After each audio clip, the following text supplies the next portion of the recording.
All right, welcome to the first of what may be several Mike versus Byron series. I win. I'm Mike. He's Byron.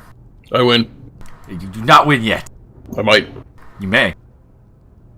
That's kind of the idea, is that there's always that chance. Possibly. So, one sec. Closing World of Tanks in the background. Madness. So today's topic is we are going to basically pick three wrestlers apiece that we think would make good MMA fighters. They would find some level of success. And our definition of success is, probably fight in the UFC.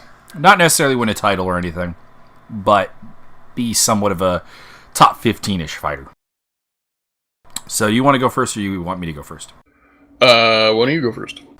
My first option is Jack Swagger. Wrong. Jack Swagger is an Oklahoma State wrestler. Went to the University of Oklahoma, which is a powerhouse in the wrestling world, so pretty damn respectable. All-American. Basically all the things that WWE try to tell you to big up him, they are actually true. For a man of his size, he's quite athletic. He's got an excellent wrestling base, which we've seen in fighters like Jared Rosholt, who also went to the University of Oklahoma, by the way, and others that, honestly, that alone can take you pretty far in the heavyweight division. Brock Lesnar is also an excellent example of this. He doesn't have the Brock Lesnar upside. I don't think he would win a title, but I think he could easily be a top 15 to top 10 fighter in the UFC if he had decided to abandon the WWE when he should have in his late 20s and gone from there. Your turn. Well, my first selection is Rob Van Dam. Oh, Van Dam. He, very athletic, very flexible, has a legit martial arts background. I believe it's in karate. And while he doesn't have like the pedigree that maybe Jack Swagger or some other Lesnar or Angle. I mean, the obvious choice is Kurt Angle, of course. But I think with his natural physical gifts, he would have picked up on Brazilian Jiu-Jitsu really quickly and been quite good at it and been one of those unorthodox guys that can get submissions from strange angles. And also kind of good with the kicks. That's kind of his thing with the kicking. So I think that he would have been, definitely one of those guys that the UFC would pick up, even to just put him in the ring one time and see what happened. I could definitely see that. Yeah. I kind of question if he has the mental mindset to be a fighter, but you could be completely correct. He's just like the kickboxing Uriah Faber. He's just cool, man. Kel, he's the Michigan kid, kickboxing style. So I'm going to go with my number two. I'm going to go outside the WWE to a guy who's never been in the WWE because, for all intents and purposes, this guy is almost an MMA fighter without fighting MMA. He basically takes MMA to pro wrestling. That's Davey Richards. Yeah, I can definitely see that happening. Davey Richards, for those who are unaware, I believe he's a purple belt in Brazilian Jiu-Jitsu currently. He also has done Muay Thai, karate, and I think some Taekwondo. He works a very realistic style. He's very athletic, incredibly fast, explosive, and flexible. I think he would easily pick up a lot of things. Also, he has what I would like to call the kind of perfect anti-wrestler build. Very thick legs, not particularly tall for his height, so you'd have to deal with him on the feet. And if he wanted to take you down, I think he has the natural build to develop double leg takedowns. It seems likely. All right, your number two, sir. We didn't discuss any parameters on this, so I'm going with a currently retired wrestler. But, that's fine. Rick Steiner. Rick Steiner. A bit old for the MMA boom, but continue. Yeah, well, I'm just saying, like, he could have been maybe the what you call your Dan Severn or something. But I can definitely see that. Yeah, we didn't like. I'm not gonna pick any dead guys. At least I don't think I am. But I figured like he's got a legit wrestling background. Even his pro wrestling style, he always used amateur wrestling. I mean, he wore the headgear his entire career. But, I mean, he always used that amateur wrestling style in the ring, no matter what he was doing, with suplexes and, like, half Nelsons, and he's turning guys over and stuff like that. So, I think he always had kind of the mental toughness and also kind of the more brains of the two. So he would have, I think, adapted well to that sort of thing, and probably would have, wrestled. He might have been like the Dan Severn / Mark Coleman of his day. I can absolutely see that. That's one I honestly did not think of that one. Number 3, I'm going to go with someone active in WWE currently, Baron Corbin. We say a lot of not particularly nice things about Baron Corbin when we're doing podcasts. For a big dude, he's dynamic. We obviously don't like how the WWE has handled him booking-wise, I want to say ever, but there may have been some points where they were on the right path. I didn't get to see him in NXT, so I don't know how he was done there. He was done pretty well there. Kind of just big monster. Sort of stereotypical. But he is very dynamic for a big guy. He, former professional football player. Also a Golden Gloves background as a boxer. And before anyone says that Golden Gloves is not anything, you're right. But if you've seen the striking in MMA, especially at heavyweight, you'd realize that that's probably more than sufficient. Yeah.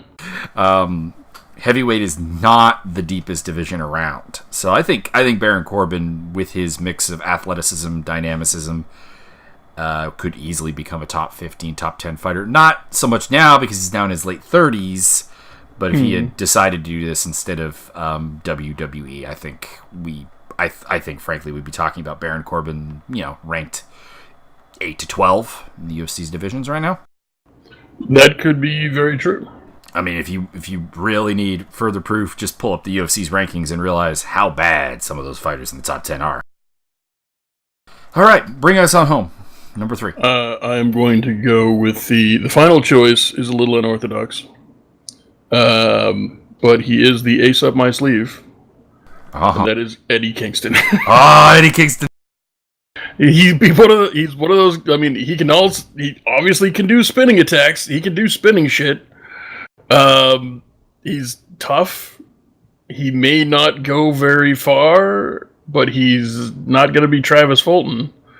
And I think it's just one of those. You could show him a bunch of striking techniques, and he would just Mike Tyson the shit out of people. Just go after him and beat him until they're done. And at some point, he's going to run into like a Wonder Boy Thompson, and who's going to snipe him right back. And eventually that'll happen. But I think, weirdly enough, I think he might do well, or would have done well had he, gone that way instead of pro wrestling. Let's see, how big is he? He's 240, so he'd be at least a 20, like bare minimum 205er. So yep. Yeah, there are some guys in the top 10 right now in the UFC that I could see Eddie Kingston, like a dedicated training Eddie Kingston, actually beating. So, indeed. There's definitely that. I think he has the mindset for it. So let us know down in the comments who you thought was the best option.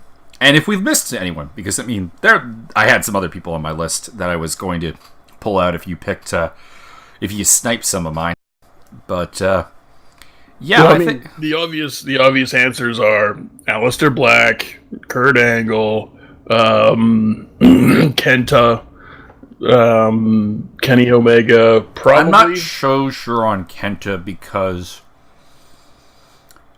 it's going to come out as a bit of a nationalistic thing, but because he's Japanese.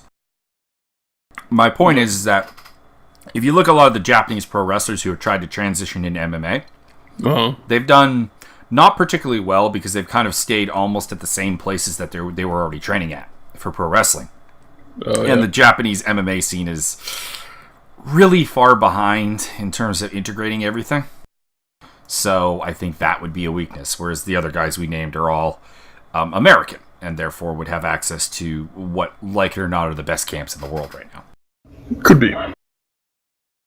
You racist bastard. It's not racist, that's more nationalistic. Who else is out there?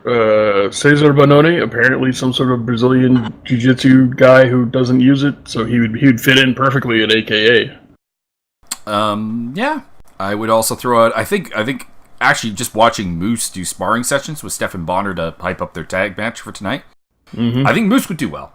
He's kind of he has a natural flow to his striking that you really honestly cannot teach. Like, it's either there or it's not there, and he does have it. Whether he can take a punch or not, I have no idea, obviously. But, like, just his ability to, I know he's just hitting pads. That doesn't mean anything, but you can still recognize certain flow to it. And he's definitely very coordinated and at home throwing punches.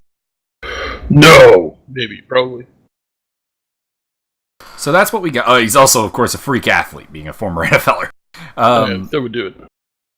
So that is our list. Let us know who you thought won, and also throw out some ideas for us to do in the future. I think just off the top of my head, we might have a debate about the Performance Center, which we've put on a couple of podcasts, but like just dedicate some time to it and just go at it. Yep. Could be fun. And even do some fantasy booking things where we lay out our case for an angle or a card and take it in different directions. Sounds groovy. So that's all for now. Bound for Glory is on in about 19 minutes. We'll see how good that is, and we might be back with a recap. Excellent.